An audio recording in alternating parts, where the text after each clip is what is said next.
Magandang araw po, welcome po sa aking channel, Nov9 TV.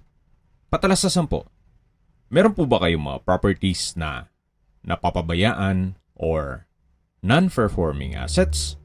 Plan nyo ibenta, pero wala kayong oras pagbenta nito. Kung ito'y pagkakatiwala nyo po sa amin, tawag lang po kayo sa aking numero, usap po tayo, gawan ko po ng video for free. Yes, libre po. Wala po kayong babayaran. Tutulungan pa namin kayong mabenta ang inyong property. Kami na po bala sa marketing, sa boosting,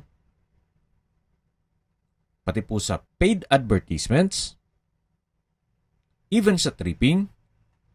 Hindi na po kayo mapapagod sa pag-entertain ng mga buyers. Kami na po bala sa lahat. Tawag lang po kayo. Nandito po tayo ngayon sa isang exclusive subdivision dito sa Tagaytay. Ito pong bagong video presentation natin ay isang brand new 2-story house. May lot area po ito na 180 square meters at may floor area na 210 square meters. With 3 bedrooms, may family room, covered carport, at may centralized na water heater. Ito po yung nasa mataas na lugar. Ang estimated elevation above sea level ay 2,000 feet. Kaya napakatahimik po ng lugar, sariwa ang hangin, at malamig po ang klima. Yan po yung facade, naka-glass wall and window, at ito naman po yung covered carport na naka-tiled flooring. At meron na rin pong concrete fence sa palibot nitong property. Yan po yung access papunta naman sa likod ng bahay. Ito po yung main door, naka-wooden slatted door. At welcome po dito sa bahay ni architect. Ito po yung living area o salas. At sa dulo naman yung access papunta sa open lanay.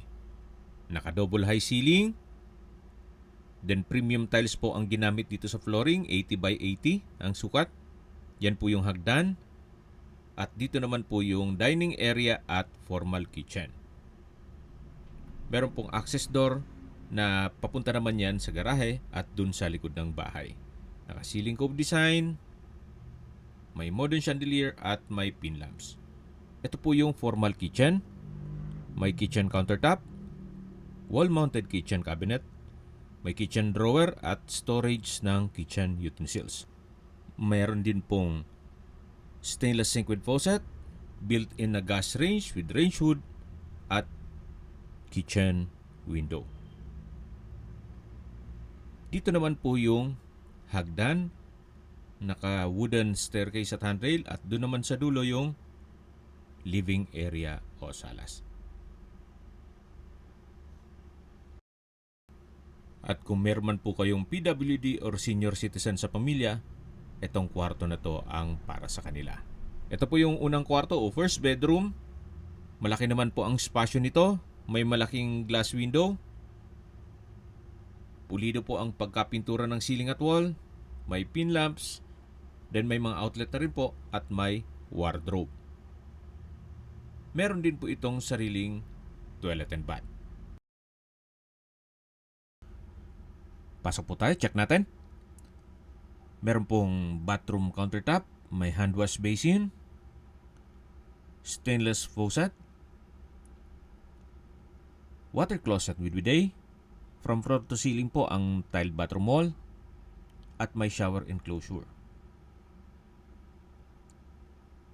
Hindi na po kailangan ng hot shower set, gawa ng meron na pong centralized water heater. Meron din pong bathroom window. Labas na po tayo. Ito po yung toilet and bath ng unang kwarto. Yan po, tonghayin nyo po. Malaki ang spasyo, high ceiling, may center lamp, may pin lamp, at malaking sliding glass window. Meron din pong wardrobe. At paglabas po natin, yan po yung hagdan at meron pong under stairs na powder room. Naka-tiled bathroom wall, may glass blocks, hand wash basin, at water closet with bidet.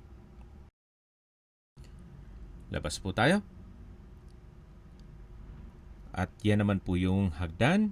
Mula po dito matatanaw naman yung formal kitchen at yung access door papunta sa garahe at sa likod ng bahay. Mula naman po dito sa dining area, lipat po tayo dito sa may living area o salas. At ito naman po yung hagdan o staircase. Naka-wooden handrail, wooden staircase, at railing. Meron pong staircase window na nag-serve as natural sunlight. Samahan niyo po ako, akyat po tayo. At nandito na po tayo sa second floor. Ito po yung hallway. Yan po yung family area. Ito naman po yung mga kwarto. Second bedroom. Malaki po ang spasyo.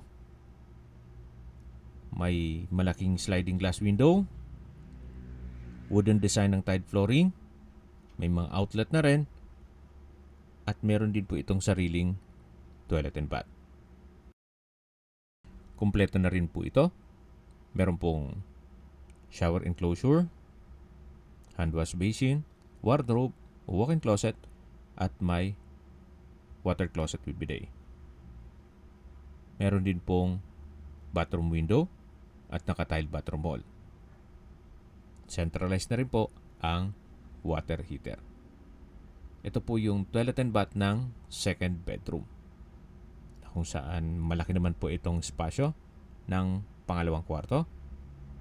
May center lamp, may pin lamp. At lalabas na po tayo para check natin yung kabilang kwarto. Balik po ulit tayo dito sa hallway.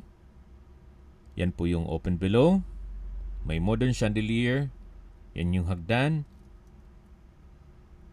At check na po natin yung third bedroom. Malaki naman po ang spasyo nito. Same ang tile flooring, naka-wooden design. May wardrobe. May malaking sliding glass window. May center lamp. May mga outlet na rin po. Pulido din po ang pagkapintura ng ceiling at wall. Meron din po itong toilet and bath. Check po natin. Halos same design. Nung kabila, may hand wash basin, water closet with bidet. Naka-tile bathroom wall from floor to ceiling po yan. May bathroom window at may shower enclosure. Again, hindi na po kailangan ng hot shower set. Gawa ng meron pong centralized water heater. Ito po yung banyo o toilet and bath ng third bedroom. Tunghayin niyo po ulit bago tayo lumabas. High ceiling po siya. At dito naman po ulit yung hallway.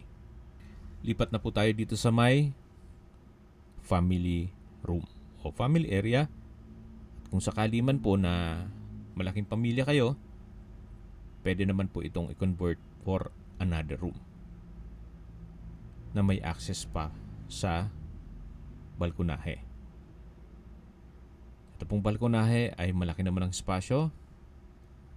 At mula po dito matatanaw nyo ang inyong mga magiging kapitbahay. At dito naman po sa dulo ay extension pa ng balkonahe. Okay, sa distance, location at travel time portion na po tayo. Mula po sa Tagaytay Rotonda, ang distance is 2.9 kilometers at ang travel time is 9 minutes. Kompleto na po doon gaya ng public market, groceries, convenience store, remittance center, banks, schools, malls, church at hospital. Yan po yung lagi kong binabanggit sa inyo na dapat nyo i-consider sa paghanap ng property ay yung meron pong malapit na hospital. Hindi ko naman po sinasabing sakitin kayo. Yan naman po for emergency purpose lang naman. At mula naman po sa Picnic Grove, ang distance is 3.8 kilometers at ang travel time is 10 minutes. Mula naman po sa ina ng laging Saklolo Church, ang distance is 2.5 kilometers at ang travel time is 7 minutes. Mula naman po sa Starbucks Downhill, ang distance is 1.4 kilometers at ang travel time is 6 minutes. Mula naman po sa Calax, ang distance is 16.9 kilometers at ang travel time is 34 minutes. Mula naman po sa Manila o sa airport, ang distance is 56.4 kilometers at ang travel time is 1 hour and 36 minutes. Okay, sa presyo na po tayo. Binebenta po ito ni owner sa halagang 13.8 million pesos net. Ibig pong sabihin, si buyer na po ang sasagot sa lahat ng taxes at expenses with regard to documentation. Kung may mga katanungan po kayo o gusto nyo magpaset ng tripping dito sa property na to, tawag lang po kayo sa aking numero. At sa mga kababayan naman natin nasa ibang bansa, meron po akong WhatsApp, Viber, Telegram, at Signal. Same number lang po, 0917-316-3399.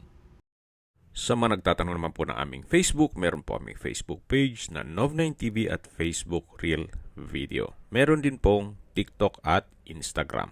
May ibang YouTube channel po kami, the Nov9TV channel,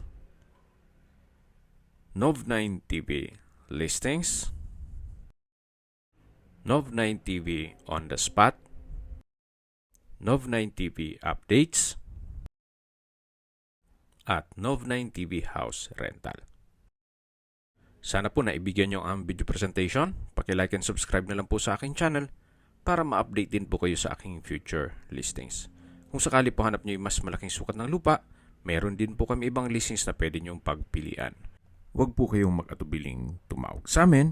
Then, let us know your budget para malaman namin kung anong property pwede naming ilog sa inyo. Sa lahat pong viewers, subscriber at nagtiwala po sa amin, salamat po sa suporta. Ingat po kayo lagi at yung pamilya. Maraming salamat po.